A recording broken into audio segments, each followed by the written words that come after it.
The soil felt like death in Mateo's hands. He knelt inside the greenhouse, the glass panels they had installed together now reflecting a scene of total ruin. Every tomato plant, every herb, every flower they had nurtured for months lay wilted and brown, the leaves crisp, and the earth dry and lifeless despite the careful watering schedule they had followed. Jordan rushed in from the back door, his face going pale as he took in the destruction. "What happened?" he whispered. "Yesterday this place was alive." Mateo stood slowly, his voice tight with disbelief. "I think someone did this on purpose. And I know who." His eyes locked on the fence line where their neighbor Mr. Harlan stood watching with a thin, satisfied smile. 2 years earlier Mateo and Jordan had driven into this quiet suburb outside Rochester, New York, searching for the kind of life they had talked about during late nights in their tiny city apartment. They had met at a crowded coffee shop in Manhattan 5 years before, when Jordan, a high school science teacher, had spilled his latte on Mateo's notebook. What started as an apology turned into hours of conversation, then dates, then a shared lease, and finally a wedding in a small park with close friends and chosen family. When they found the modest house with its large backyard, they saw possibility. The neighborhood was affordable, the schools were decent, and the space felt like a place where they could finally put down roots. Building the greenhouse became their joint project, their love letter to the future. Every weekend they worked side by side, Jordan handling the heavy framing while Mateo measured and planned the planting beds. They laughed when the first set of panels cracked during installation and celebrated with cheap wine when the structure finally stood complete. Inside they planted tomatoes, basil, lavender, and roses. It was more than a garden.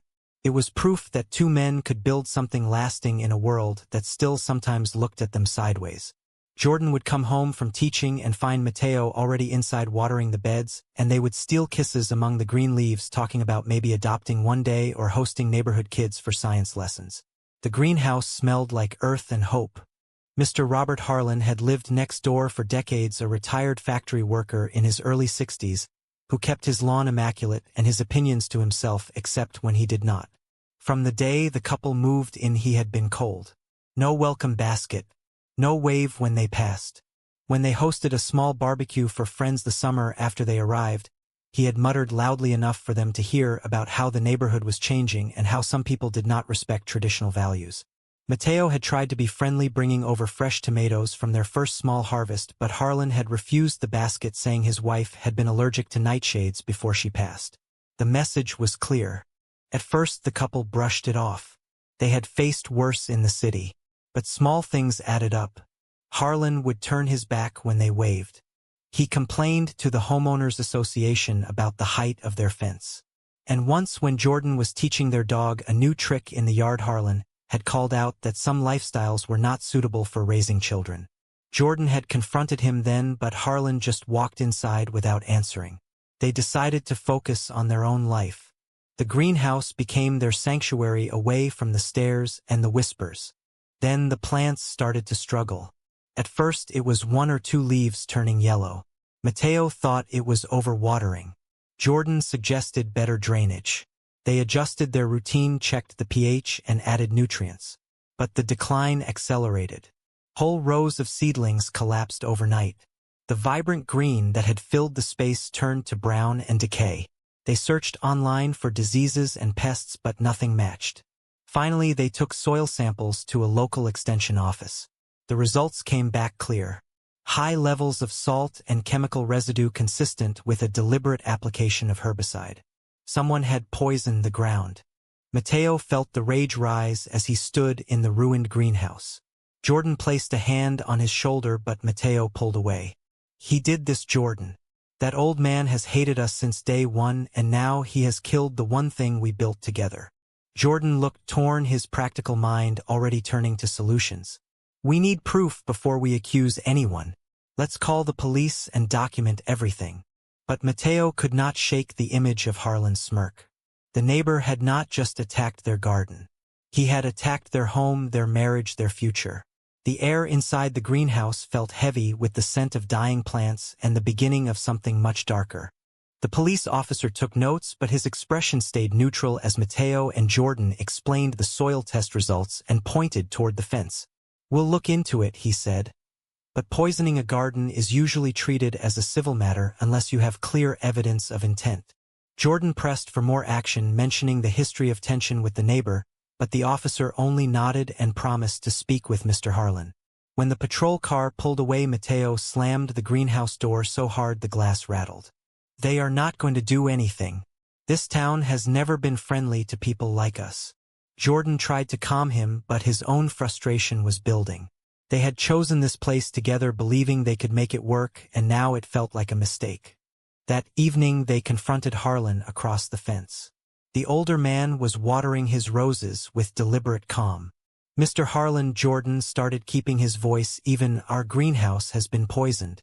The soil tests show chemicals that did not get there by accident.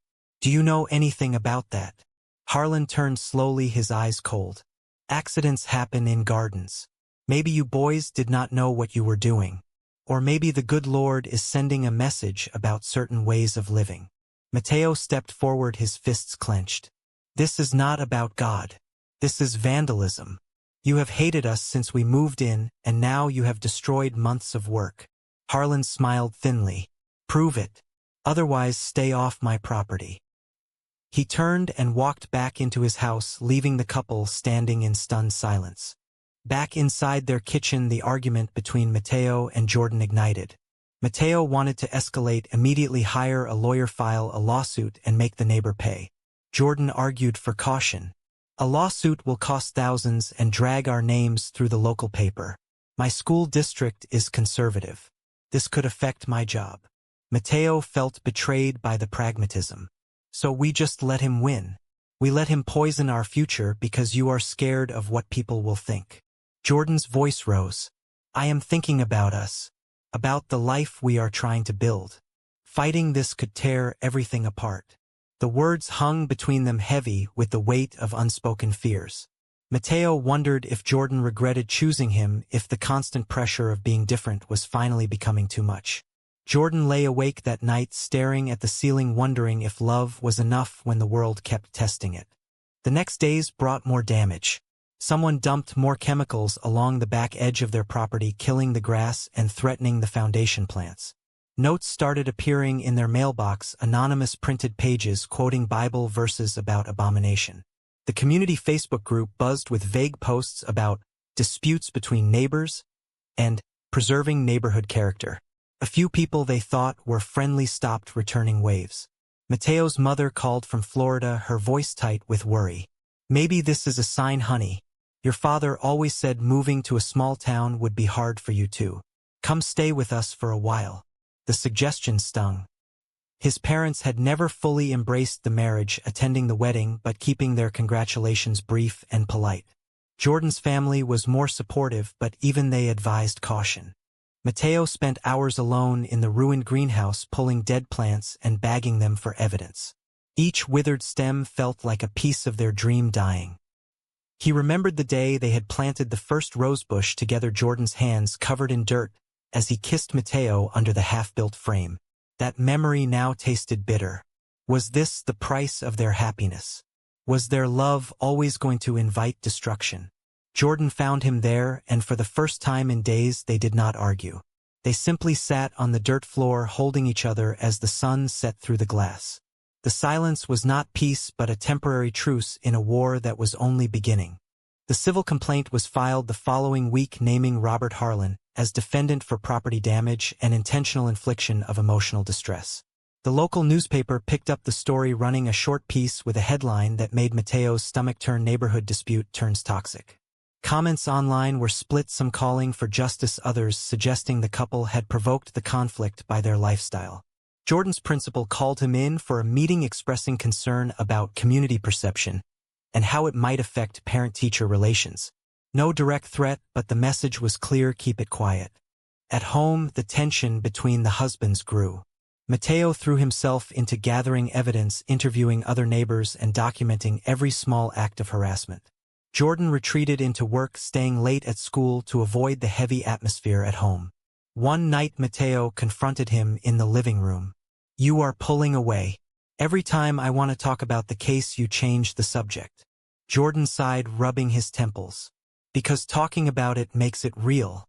I love you, Mateo, but I am terrified this fight is going to cost us everything we have built." The admission cracked something open. They talked until dawn about the fears they had buried. Mateo confessed that part of him blamed himself for pushing to move to the suburbs, believing a house and garden would make them normal. Jordan admitted he sometimes wondered if staying in the city would have shielded them from this kind of targeted hate. The conversation ended in tears and exhausted lovemaking, but the underlying questions remained. A betrayal came from an unexpected place. Their neighbor 2 houses down, Sarah, a single mother they had befriended and invited to barbecues, admitted during a tense conversation that she had mentioned their greenhouse plans to Harlan months earlier. "I thought he was just grumpy, not dangerous," she said, tears in her eyes. "He asked about you too, and I said you were nice people building something beautiful." The words felt like another poisoning. Mateo felt the trust shatter. Even the few allies they had were compromised by casual conversation and underlying bias. Jordan tried to forgive, but Mateo could not. The incident deepened the rift between them as Mateo accused Jordan of being too trusting and Jordan accused Mateo of seeing enemies everywhere. Family pressure mounted. Mateo's father left a voicemail that was more lecture than support. "This is what happens when you choose a different path, son. Maybe it is time to reconsider where you live and how you live." Jordan's sister was kinder but practical, urging them to sell the house and move closer to family. The couple felt squeezed from all sides, the external hate mirroring the doubts they carried inside. Nights became long with one or the other sleeping on the couch. The greenhouse stood empty, a daily reminder of what they had lost and what they might still lose. Yet, in the quiet moments, they found small anchors. Jordan brought home a new book on soil remediation, and they spent an evening researching how to save the land. Mateo wrote a private essay about the experience, pouring his pain onto the page and reading parts aloud to Jordan. The love was still there, scarred but present. They began to see the fight not just as defense of property but as defense of their right to exist without fear. The realization came slowly, but it gave them a fragile unity as they prepared for the next step, the deposition, where they would face Harlan directly. The deposition room felt too small for the emotions it contained. Harlan sat across the table, his lawyer a slick local attorney who specialized in property cases. When asked directly about the soil, Harlan denied everything, claiming he had no knowledge of chemicals and suggesting the couple had mismanaged their own garden. His eyes, however, told a different story, cold and unrepentant. Mateo struggled to keep his composure, recounting the years of subtle hostility and the clear evidence from the lab. Jordan spoke of the impact on their mental health and their marriage. The lawyer tried to paint them as overly sensitive newcomers disrupting a quiet neighborhood. Outside the courthouse, the argument between Mateo and Jordan exploded. "You almost lost it in there," Jordan said, his voice low and angry. "If you had gone after him personally, we would have looked unstable." Mateo shot back. "And you sat there so calm, like this is just another parent conference. That man is trying to erase us, and you are worried about appearances." The words cut deep. They drove home in silence, each replaying the scene and their own failures. That night, they slept in separate rooms for the first time since the wedding. Mateo lay awake, wondering if the fight was destroying the very thing it was meant to protect. Jordan questioned whether his caution was love or cowardice. More incidents followed. Their mailbox was vandalized with slurs. Tires on Jordan's car were slashed. The local church group that Harlan attended began a petition against disruptive elements in the neighborhood, though they never named the couple directly. The stress showed physically. Mateo lost weight and snapped at small things. Jordan developed migraines that kept him from teaching. A close friend from the city visited and was shocked by the change in them both. "You two used to be so solid. This place is eating you alive." The observation forced another difficult conversation. Were they becoming the bitter couple they had sworn never to be? The betrayal deepened when a colleague of Jordan's at school was overheard repeating Harlan's version of events in the teacher's lounge, claiming the couple was exaggerating for attention. Jordan confronted the colleague, and the conversation ended in raised voices. The incident made Jordan realize how isolated they had become. He came home that evening and for the first time initiated the hard talk they had been avoiding. "I have been so focused on protecting our life that I forgot to protect us. I am sorry." Mateo broke down and they held each other for a long time. The reconciliation was not perfect, but it was real. They decided to stop waiting for justice and start reclaiming their space. They ordered new soil and planned a small replanting ceremony, just the two of them. The neighborhood association meeting became the unexpected climax. What was supposed to be a routine discussion about landscaping rules turned into a public airing of the conflict when Harlan stood up and accused the couple of harassing him with the lawsuit. Whispers spread through the room. Mateo felt every eye on them. Then Jordan stood. His voice steady, he described the evidence, the impact on their lives, and the broader question of whether a community could allow hatred to destroy what people built. The room was silent when he finished. A few people nodded. Others looked away. Harlan's mask slipped. In a shaking voice, he revealed fragments of his own pain. His son had come out years earlier and left the family the grief he had turned into anger at the world. The admission did not excuse his actions, but it humanized the hate. Mateo felt a complicated mix of rage and pity. The meeting ended without resolution, but the atmosphere had shifted. Some neighbors approached them afterward, offering quiet support. The local paper ran a longer story highlighting the human cost on both sides. That night back in their kitchen, Mateo and Jordan sat with glasses of wine and talked honestly about what they had learned. The fight had exposed every crack in their relationship, the insecurities, the different ways they processed fear.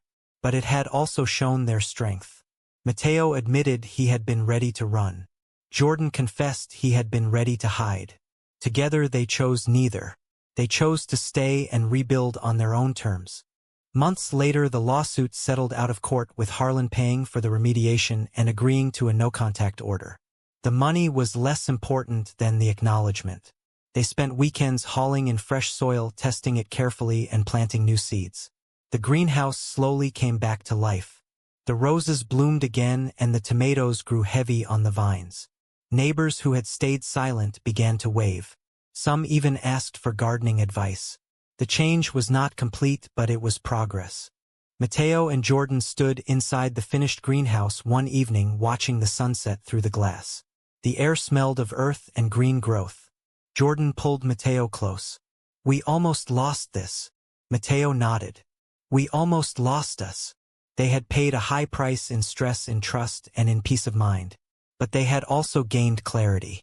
Their love was not fragile. It was forged in fire. They decided to stay in the house, to keep fighting for the life they wanted rather than running to find an easier one. The scars remained, but so did the beauty they had created. In the face of hatred and betrayal from a neighbor and a community, is it better to fight back with everything you have, even when the cost is almost unbearable, or should you choose peace by walking away and starting over somewhere new? What would you do?